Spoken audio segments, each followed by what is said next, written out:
रात के अंधेरे में एक ट्रेन दौड़ रही थी। यह थी नाइट एक्सप्रेस। इसके इंजन में था राजेश, एक निडर लोको पायलट। राजेश कई सालों से यह काम कर रहा था। उसे अपनी ड्यूटी पर गर्व था। वह हर दिन सैकड़ों यात्रियों को उनकी मंजिल तक पहुंचाता।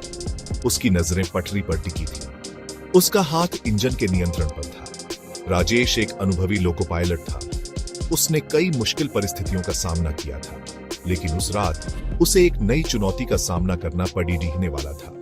एक ऐसी चुनौती जिसने उसकी बहादुरी और समझदारी को परखने वाला था। हवा में ठंडक थी और अंधेरा घना था।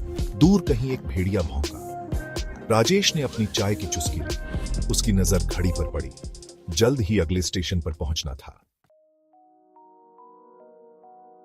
अचानक इंजन का दरवाजा खुल गया और 4 हथियारबंद आदमी अंदर घुस आए। उनके चेहरे कपड़े से ढके हुए थे। आंखों में खून की प्यास थी। उनके हाथों में चाकू और रॉड थे। ट्रेन रोको, एक आदमी गरजा। उसकी आवाज कर्कश थी, वरना जान से मार देंगे। राजेश के दिल की धड़कन तेज हो गई। उसने अपनी पूरी जिंदगी में कभी बंदूक नहीं देखी थी, लेकिन वह घबराया नहीं। उसने देखा कि अपराधी घबराए हुए हैं। क्या चाहते हो तुम? राजेश ने शांत आवाज में पूछा। उसकी आवाज में थोड़ा भी डर नहीं था। हमें पैसे चाहिए और जेवर, एक लुटेरे ने जवाब दिया। जल्दी करो वरना। तुम्हें पता है यह ट्रेन किसकी है? राजेश ने पूछा। सरकार की। अगर तुमने कुछ भी किया तो चुप कर, एक लुटेरे ने राजेश को धक्का दिया।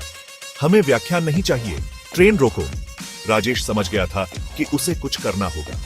ये लोग खतरनाक थे, लेकिन वह अपने यात्रियों को खतरे में नहीं डाल सकता था। उसके दिमाग में एक योजना आई, एक खतरनाक योजना, लेकिन उसके पास और कोई चारा नहीं था। ठीक है, राजेश ने कहा, मैं ट्रेन रोक रहा हूं, लेकिन तुम्हें शांत रहना होगा। राजेश ने धीरे धीरे ट्रेन की गति कम की। उसने एक गुप्त बटन दबाया। यह बटन आपातकालीन सिग्नल भेजता था। यह सिग्नल सीधे सेना मुख्यालय जाता था। अब क्या? एक लुटेरे ने पूछा। बस कुछ देर और, राजेश ने कहा।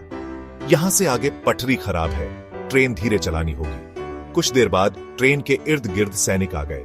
उन्होंने लुटेरों को घेर लिया। लुटेरे पकड़े गए। राजेश की बहादुरी के लिए उन्हें सम्मानित किया गया। उनका नाम अखबारों में छपा। लोग उन्हें हीरो मानते थे। राजेश ने दिखाया कि निडरता और कर्तव्य परायणता से क्या हासिल किया जा सकता है।